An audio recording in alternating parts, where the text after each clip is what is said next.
Welcome back to PlayStation Underground, and I've got Zach Miner here and Ryan Clements, and I'm Sid Schumann, and we are checking out Wolfenstein, the new Colossus. Wolfenstein 2. Is it Wolfenstein 2? I believe it's Wolfenstein 2. Wolfenstein 2. Can you confirm what new Colossus? Is it a numeral or a Roman numeral? It is a Roman numeral. Okay. So we just got we're taking a look at, this is, I think, the first mission from the game here. I believe so. This is all stuff that Sid and I played through a couple weeks ago and captured some footage. So I thought it'd be good to share it here with Ryan, who has not seen much of this game yet. I'm a newbie. That's right. This is from Machine Games. They did the original title a few years ago that was quite the cult hit early on PS4. Awesome game, and Zach, I think it's safe to say we thought this looked real good. We did.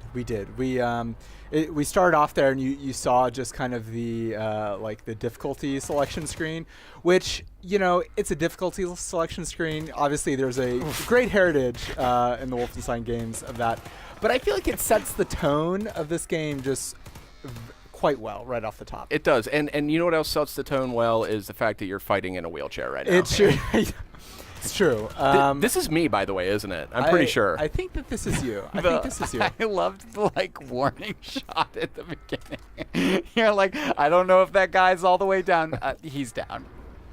But yeah, this is, so you wake up several months, I believe, after the events of the first Wolfenstein, and if you played through the New Order, the first Machine Games Wolfenstein, then you are aware that BJ gets pretty messed up at the end there. So hence you waking up, the Nazis have assaulted this kind of boat that you and your crew are hiding out on, and you have to take matters in your own hands. Thankfully, the boat that you're in was designed with accessibility in mind. It sure was. So, you know, as well as an array of lethal traps that we'll see a little later. Indeed. Now, notice this health meter ticking back down to 50. That's an interesting challenge here early in the game.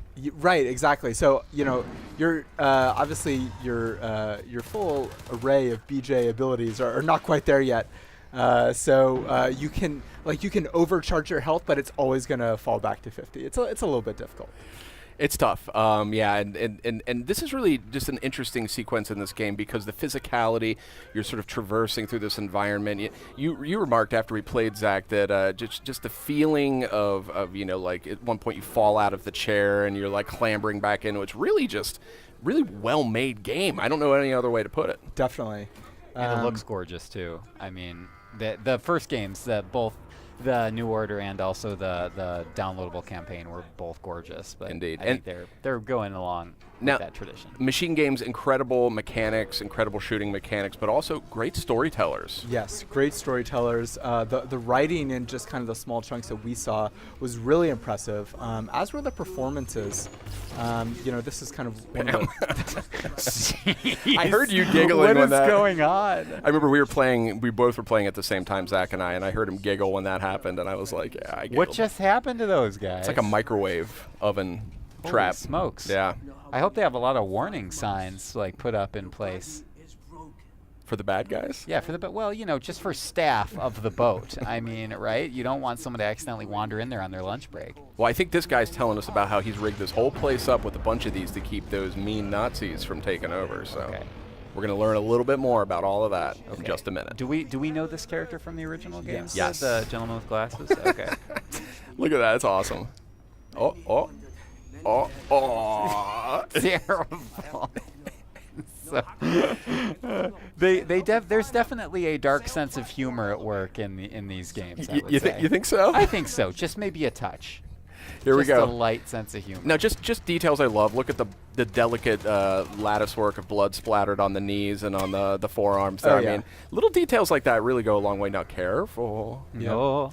We have flashed ahead a little bit, and BJ's been through some stuff. Yeah. Since the last time we saw him, but it's fascinating that the game starts you off by controlling BJ in a wheelchair. I mean, it kind of in some ways goes without saying, but it's almost like tank controls, like you're playing like you know, the original Resident Evil or something. But as you were mentioning, Sid, like Machine Games does a really great job of like modeling hands and modeling feet and making it feel like you are really kind of making it feel like you are BJ, right? You're, you know, touching and feeling different pieces of the environment here. Look at this. I'm like totally blown away. Look at this clamber action right here. I mean, Right. that's second to none. See, I do want to. Okay, well, do we need to talk about Let's this? talk about let's this. talk about this. So there were some skill trees in Wolfenstein 1. It feels like they've been fleshed out Big a little time. bit. Big time. All of these, similar to the first game, are kind of based on how you're playing. So if you're playing a certain way, you're going to be able to invest in those. That diesel craft work there is like a kind of a grenade launcher. Oh, that's so fun. It's Yep. such a fun weapon. Lots of different ways to modify your weapons to your heart's content. This is obviously my footage since I went for the suppressor, trying to go for a more stealthy route. So here we're flashing ahead. So here we are on American soil. So we're going ahead to another mission where we're in Roswell, New Mexico, and we have to infiltrate a military base that has been taken over by the Nazis. And this scene was pretty shocking Yeah. when we played it. What's in that container you're carrying there, So Zach? that is a nuclear bomb, Sid. Oh. What are you guys talking about? Are you serious? Yeah. So this, coming up on here, this was one of the more kind of impressive story sequences that I've seen in a long time, actually. It's right out of, it feels like it's out of a Tarantino movie. Yes. In a good way. Yes. Not in the sort of obvious shallow way, but in a good way. The tension, something it seems like it could have been in Inglourious Bastards. It's Yeah. Really well done. Let's take a look, Gander, here. I'm just gonna set this highly explosive device on the counter. No big deal. If you guys aren't pulling my leg. That's actually just a fire extinguisher. We're just kidding. Wait, really? No, it's Okay. a nuke. Hey, kid, mind your own business. Oh yeah, this is from the trailer. Yeah. Oh! Bitte schön. Danke. Good day, man. You, one strawberry milkshake, please. Oh, I hope you don't have a fire back there to put out. If so, I'll come back another time. I'm sure the fire can wait, Commandant. One strawberry milkshake coming right up. I will say strawberry is my favorite I flavor. recognize your face.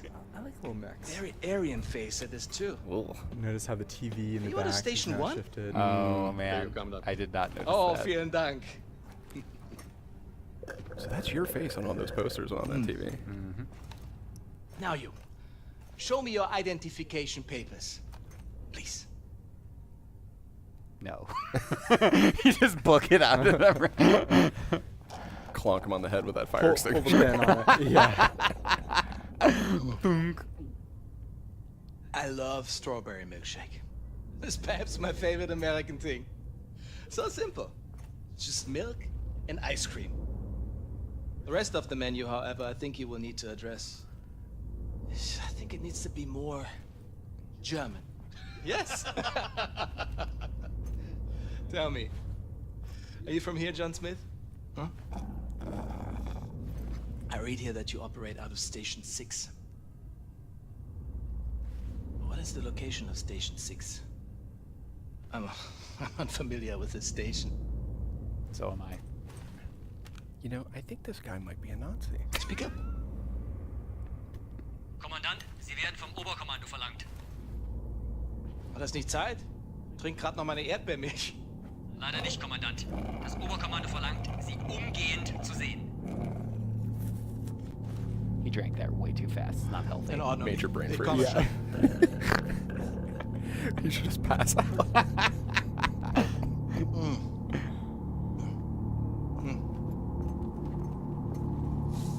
Uh-oh. Oh mein Gott.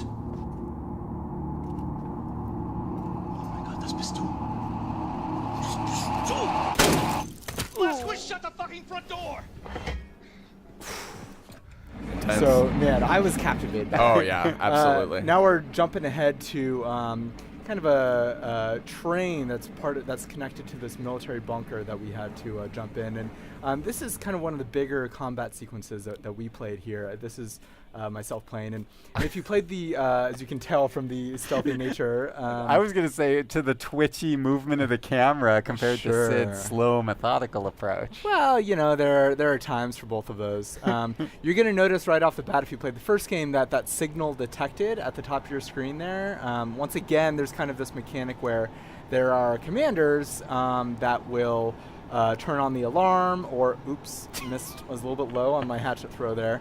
That they'll call in reinforcements, but of course if you can take them out first before anyone's notified, then you're in good shape. So that's what I was trying to do. And Zach, I want to point out that this isn't just any old train. No. This is a rocket train. This is a rocket train. I believe it's a nuclear engine. Nuclear. It's pronounced nuclear. Lots of that's no good. That's no good. And the time for stealth is in The time, well, let's see if I can still kind of maintain my hatchet use here. Let's see if I can take out this alarm.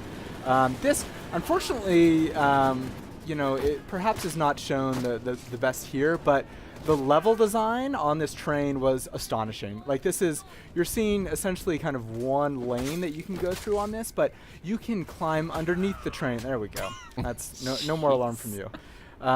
You can go underneath the train. You can climb on top of the train. They're kind of like, obviously, the main pathways. Yeah, underneath, in, or above. It's amazing. And I took a totally different route here. You're just doing this all wrong in my book. Well, but you're still getting results, so I'll let it slide. Yeah. So that commander you took out, tell me a Yes. little bit about how they work. Yeah, so the commanders, they are kind of constantly broadcasting the signal. I don't know kind of exactly where they are, but there was that little icon that points me in their general direction. And so if the guns start firing off and they hear gunfire, then they're going to start calling in waves and waves of reinforcements. And they're actually going to react to where you move throughout the level. So they'll run away from you. They'll run away from you, try and preserve themselves so they can keep calling in reinforcements. So here's a little taste of you, Sid. Oh, yeah. See, this is now. Right off boom, boom. A slightly different tact. This shotgun, by the way, is so good. I love the shotgun in this game. Totally. And even though you barely saw me kind of using the arsenal at your disposal here, look at those bikes, by the way. What's something out of a circus? The gunplay is so satisfying. And, of course, the incredible dual-wielding system is back. It's a pooch. Yep, there are some terrible pooches here. But, yeah, so, the way that I played the first game was really try to take down those commanders first, go down super stealthy, and they're way more brutal, and they feel a lot smarter than they were in the first game. Yeah, and I'm using an assault rifle here with armor-piercing bullets, so the particularly strong against the armored enemies, the robots. The robots I found to be just some of the most lethal adversaries in this game. Definitely, and you have to get pretty creative with kind of how you take them down. I don't think you guys are paying customers on this train, are you? Lots of no-ticket references. So Kaboom! We're just kind of wrapping up here a little bit. Ryan, what are your kind of thoughts getting a look at this? It makes me want to go back and actually finish the original games because I shamefully have not completed the story mode, and I've always wanted to, even though now I know that kind of what happens. Yeah. So now we're seeing me play here, and I think I'm playing much better than Zach did. Who do you think played better? Email us at blogcast@playstation.com. I agree, Sid. Or You're right. You're always right. So we're just wrapping up here. Just a few more seconds to go. We're kind of pulling into this train station, and I thought this was really interesting. I did this completely differently, where you gradually brought the train to a halt. I just plowed it straight into the wall, and it let everyone know that I was showing up. I didn't know that could be different. What a game! What a game. So gorgeous. Wolfenstein 2, the new Colossus, is looking great, and out this October on PS4.